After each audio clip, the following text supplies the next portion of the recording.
You know, from how to end a texting conversation to politely refusing food from a pushy relative, our first guest's new book is a toolkit for how to be your best self in any situation.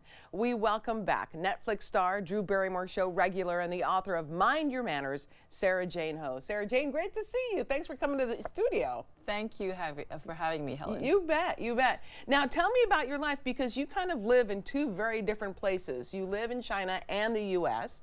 How does that work out for you? You know, right now I'm evenly split between China and the U.S. Yeah. And I have to say I love it. I mean, I spent so much time in both countries. I did most of my education in the States. I'm so at home in both countries. Yeah. I have really close friends in both countries, and to me, you really learn the most about a culture when you leave it. So being able to see the difference between two such different cultures and move seamlessly between them really helps me. It gives me a global perspective. Oh, for sure. And when it comes to manners and etiquette, there must be a vast difference. Oh, totally. Yeah. Totally. Like, what would you see that's different between the two cultures? Well, one example would be gift giving. Now, if I'm in China or even many countries in Asia, if you give me a gift, I don't open it in front of you, because if I did, that would show that I'm greedy and lack self-restraint. Oh, now see, I would take that as, oh, you may not like my gift, and why don't you want to open? I want to see you be excited. So now that's the American way. So in China, what I would do is I would put it away, not give it any attention, wait till you're gone, and then I open it. But here in America, if you give me a gift, I open it in front of you. Yeah. I make a big fuss of it. Big deal. A big deal about how much you love it. This is exactly what I wanted. I can't wait to use it when I go on my summer vacation. Yeah. Right? And that is showing respect. Yeah, absolutely. Have you been to Portland before, by the way? It's actually my first time, and I am completely charmed. I'm doing a book signing next Wednesday, May 8th at Powell Books. Okay, we'll put that down there. At 6 p.m. And I'm just so excited to be here. Yeah, you'll love Powell's. If you've never been, you'll love Powell's. Okay, so let's talk about your family. Your father seems like this incredible guy, like a sweetheart of a guy.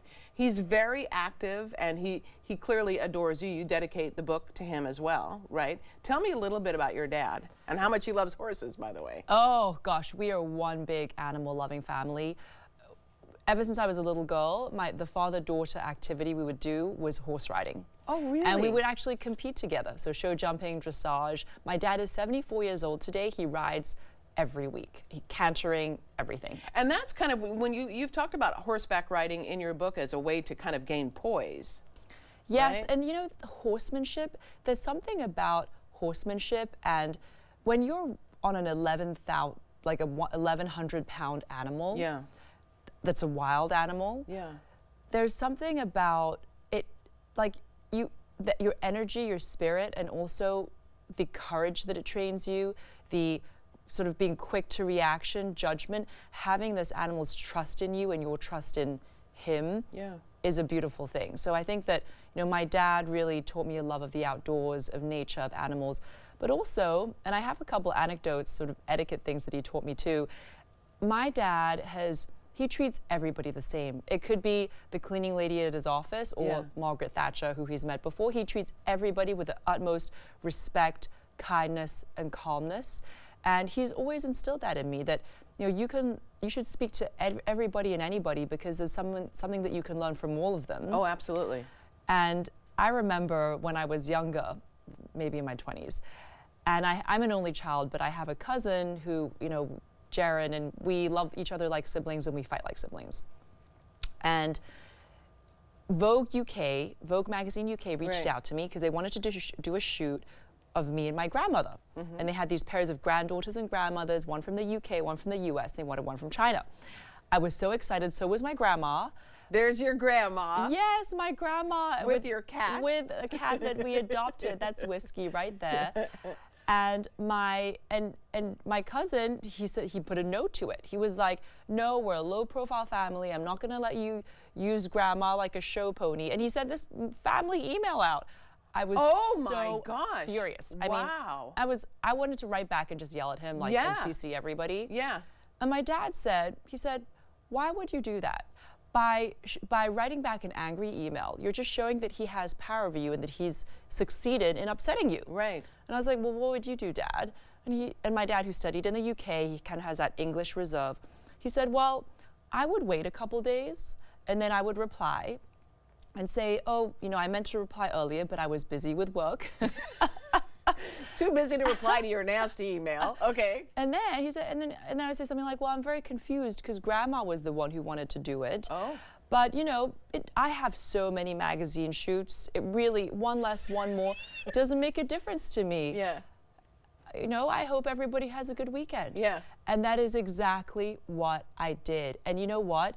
I think the older, hot-tempered me would have sort of fired off this angry email, blah, blah, blah. But then the older, wiser me under my dad's, you know, counseling, I felt empowered. And indifference is the greatest, it's the highest level of empowerment when there's somebody who's trying to make you angry. Right. You talk too in your book about if someone says something mean to you, the response that you should give them. Yeah, it's a 3-word response. Yeah. Are you okay? And you have to say it like you care, kind of, it's almost like you care about them, like, oh, are you okay? Is that why you're acting so strange? Yeah. But actually you're checking them, or you're letting them know that, hey, they misbehaved. Yeah, they misbehaved, but you're being gentle.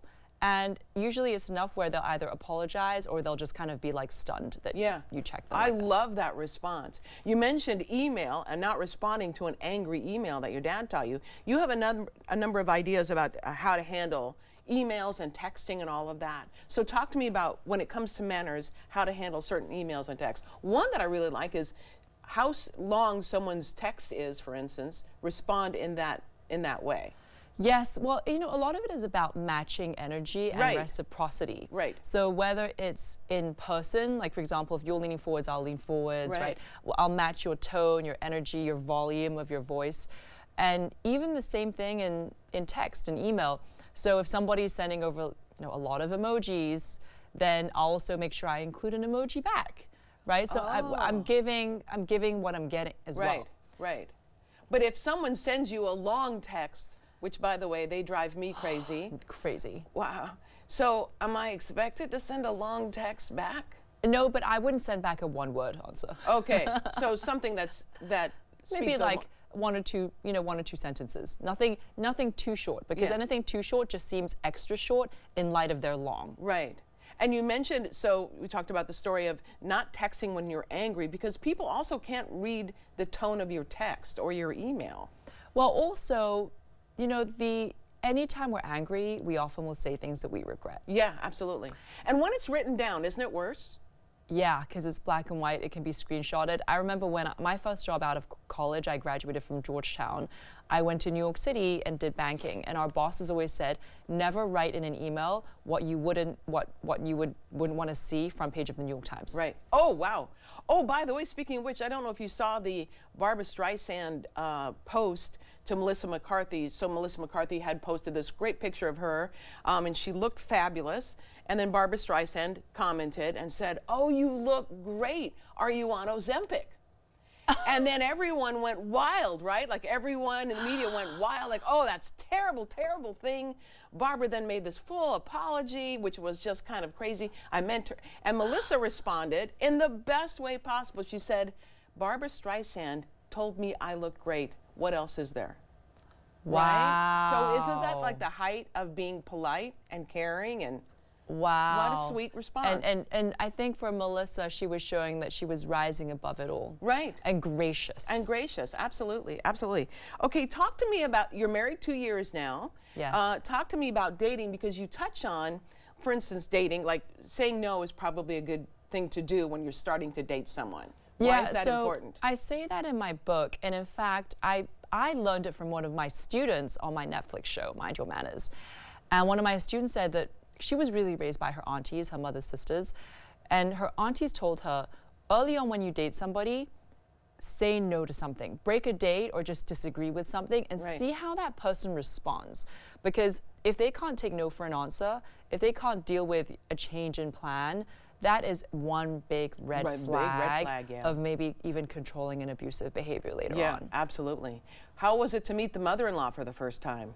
Oh, I've dealt with my fair share of very unpleasant boyfriends' mothers, which I share in my book. The best thing is it gave me a lot of meat for that chapter. I have a sub-chapter on mother-in-laws. It was clearly personal. And thank God, my husband's mother is so kind to me. Of course, she does do things like she tries to feed me nonstop. So then I'm like, I think that's the sweetest thing. Every time I see her, I gain a couple pounds because I feel guilty. Yeah. But you know, a lot of times women and their mothers-in-law don't get along. And you know, the thing is, you have to remember, you and your mother-in-law, you don't have to be best friends. Right. Right. But you shouldn't be cold either. Right. You want to maintain what in Chinese we call a soup bowl distance relationship, which means if you bring a bowl of hot soup from your house to hers, it'll stay warm. It won't go cold by the time you reach your house. But you don't want to be too close. Right. You always want to keep the relationship open, like you just said. Yes, and never divulge too much, because that will come back to bite you. Never divulge too much information, especially about your marriage, to your mother-in-law. Oh, that is perfect. And she doesn't want to hear anything negative about her son anyway. Yeah, you know, it's true. Right? It's a loser situation. It's a loser situation, absolutely. The book is fascinating, very fun to read. It's called Mind Your Manners. You're going to be at Powell's May the 6th? May the 8th. May the 8th. Next Wednesday at 6 p.m. Perfect. We'll put that on our website for everyone to check out. Yeah. Thank you so much, Sarah Jane. Thank you, Great to get to know you. Helen.